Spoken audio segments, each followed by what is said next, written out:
وہ اللہ کے رسول صلی اللہ علیہ وآلہ وسلم کو قتل کرنا چاہتی تھی۔ وہ بدلے کی آگ میں جل رہی تھی اور اس تلاش میں تھی کہ کب کوئی موقع ملے اور وہ اپنی اس آگ کو بجھائے۔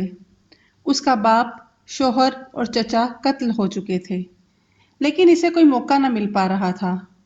آخر ایک دن اسے موقع مل گیا۔ زینب بنت حارث، وہ یہودیوں کے ایک بڑے عالم سلام بن مشکم کی بیوی تھی۔ اس کا شوہر بہت بڑا تاجر، اپنے قبیلے کا سردار اور تجارتی خزانے کا محافظ تھا۔ اس کا تعلق یہودی قبیلے بنو نذیر سے تھا۔ یہ دونوں ہی اسلام کے شدید دشمن تھے۔ جب جنگ بدر میں مسلمانوں کے ہاتھ قریش کو شکست ہوئی اور ابو سفیان کو قریش کا سردار بنایا گیا، تو اس نے انتقام لینے کے لیے یہودیوں سے رابطہ کرنے کی کوشش کی تاکہ مسلمانوں کو نقصان پہنچایا جا سکے۔ تو اس وقت سلام بن مشکم اور اس کی بیوی نے اس کا بھرپور ساتھ دیا اور انہیں اہل مدینہ کے مخفی راز بتائے۔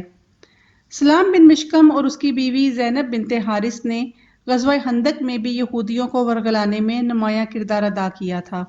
غزوہ خیبر میں زینب کا خاوند سلام بن مشکم شدید بیمار تھا۔ وہ قلعہ النطاط میں بستر پر تھا۔ بیماری کی وجہ سے وہ اٹھ نہیں سکتا تھا۔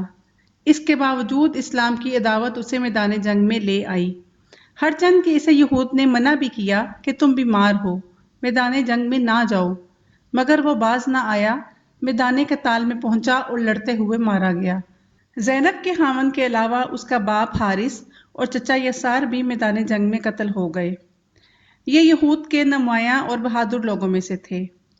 زینب کا باپ، چچا اور خاوند جب خیبر میں قتل ہو گئے تو اس عورت نے اللہ کے رسول صلی اللہ علیہ وآلہ وسلم سے بدلہ لینے کی ٹھان لی۔ اس کو معلوم تھا کہ اللہ کے رسول صلی اللہ علیہ وآلہ وسلم صدقہ قبول نہیں کرتے، مگر ہدیہ قبول کر لیتے ہیں۔ اس نے کہیں سے معلوم کر لیا کہ اللہ کے رسول صلی اللہ علیہ وآلہ وسلم کو بکری کا کون سا حصہ زیادہ مرغوب ہے۔ اسے بتایا گیا کہ آپ صلی اللہ علیہ وآلہ وسلم کو دستی کا گوشت زیادہ پسند ہے۔ چنانچہ اس نے اپنے گھر کی ایک بکری کو ذبح کیا، بطور خاص دستی میں خوب زہر ملا دیا۔ باقی بکری کو بھی اس نے زہر آلود کر دیا۔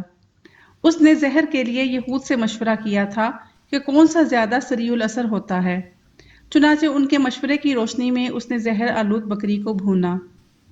جب سورج غروب ہو گیا تو اللہ کے رسول صلی اللہ علیہ وآلہ وسلم نے مغرب کی نماز ادا کی اور اپنی قیام گاہ پر تشریف لائے۔ اس وقت زینب وہاں بیٹھی ہوئی تھی۔ آپ صلی اللہ علیہ وآلہ وسلم نے پوچھا، بی بی کیا چاہتی ہو؟ کہنے لگی، ابو القاسم، میں آپ کے لیے ہدیہ لے کر آئی ہوں۔ اللہ کے رسول صلی اللہ علیہ وآلہ وسلم ہدیہ قبول کر لیتے تھے۔ آپ صلی اللہ علیہ وآلہ وسلم نے اشارہ کیا اور اس سے ہدیہ وصول کر لیا گیا۔ زہر آلود بکری کو آپ صلی اللہ علیہ وآلہ وسلم کے سامنے رکھا گیا۔ آپ صلی اللہ علیہ وآلہ وسلم نے وہاں موجود صحابہ سے بھی فرمایا کہ قریب ہو جاؤ، رات کا کھانا کھاتے ہیں۔ کھانا شروع ہوا۔ اللہ کے رسول صلی اللہ علیہ وآلہ وسلم نے دستی کے گوشت کو اپنے ہاتھوں میں لیا اور اس میں سے کچھ کھا لیا۔ آپ صلی اللہ علیہ وآلہ وسلم کے ساتھ سیدنا بشر بن برا رضی اللہ تعالیٰ عنہ بھی کھانے میں شریک تھے۔ انہوں نے لقمہ اٹھا کر کھا لیا۔ اللہ کے رسول صلی اللہ علیہ وآلہ وسلم نے جو کچھ منہ میں تھا اسے فوراً اگل دیا۔ آپ صلی اللہ علیہ وآلہ وسلم نے ارشاد فرمایا، اپنے ہاتھ اٹھا لو، یہ دستی مجھے بتا رہی ہے کہ وہ زہر آلود ہے۔ یہ جرم کوئی معمولی جرم نہیں تھا۔ اس کے پورے کنبے یا قبیلے کو گرفتار نہیں کیا گیا، صرف اس کی ذمہ دار خاتون زینب کو اللہ کے رسول صلی اللہ علیہ وآلہ وسلم کی خدمت میں پیش کیا گیا۔ کہنے لگی، میں آپ صلی اللہ علیہ وآلہ وسلم کو قتل کرنا چاہتی تھی، اس لیے کہ خیبر کی جنگ میں میرا باپ، چچا اور خاوند آپ لوگوں کے ہاتھوں قتل ہو گئے ہیں۔ نبی کریم صلی اللہ علیہ وآلہ وسلم نے فرمایا، اللہ تعالیٰ تجھے مجھ پر طاقت دینے والا نہیں۔ اس عورت سے آپ صلی اللہ علیہ وآلہ وسلم نے پوچھا، تم نے ایسا کیوں کیا؟ کہنے لگی کہ میں نے ایسا اس لیے کیا کہ اگر آپ نبی برحق ہیں تو آپ کو پتہ چل جائے گا کہ اس گوشت میں زہر ہے، اور اگر آپ نبی کاذب ہیں تو لوگ آپ سے نجات پائیں گے۔ چونکہ آپ صلی اللہ علیہ وآلہ وسلم نے اپنی ذات کے لیے کبھی کسی سے انتقام نہیں لیا تھا، اس لیے آپ صلی اللہ علیہ وآلہ وسلم نے کوئی تعرض نہ فرمایا۔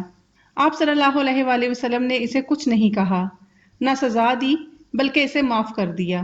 چونکہ زہر کا معمولی حصہ جسم میں سرایت کر چکا تھا، اس لیے آپ صلی اللہ علیہ وآلہ وسلم نے گردن کے پاس اور کمر پر سینگی لگوائی اور دوسرے متاثرین کو بھی سینگی لگوانے کا حکم دیا۔ بکری کا گوشت کھانے میں 3 یا 4 صحابہ شریک ہوئے۔ ان میں صرف بشر بن برا رضی اللہ تعالیٰ عنہ نے ہی لقمہ کھایا تھا، اس لیے ان کی تھوڑی دیر بعد ہی وفات ہو گئی۔ اللہ کے رسول صلی اللہ علیہ وآلہ وسلم نے ہاتھ روک لیا تھا۔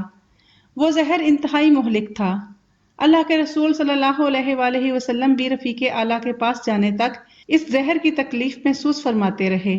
امام بخاری اپنی صحیح میں روایت میں لائے ہیں کہ آپ صلی اللہ علیہ وآلہ وسلم مرض الموت میں فرما رہے تھے، عائشہ، میں نے جو کھانا خیبر میں کھایا تھا اس کی تکلیف برابر محسوس کرتا رہا ہوں۔ اس وقت بھی مجھے ایسے محسوس ہو رہا ہے جیسے اس زہر کی وجہ سے میری شاہ رگ کٹ رہی ہو۔ جہاں تک زینب بنت حارث کا تعلق ہے تو روایات کے مطابق اس کو اللہ کے رسول صلی اللہ علیہ وآلہ وسلم نے معاف کر دیا تھا، مگر جب بشر بن برا رضی اللہ تعالیٰ عنہ اس زہر کے اثر سے وفات پا گئے تو اس عورت کو بشر کے ورثہ کے حوالے کر دیا گیا، جنہوں نے اسے قصاص میں قتل کر دیا۔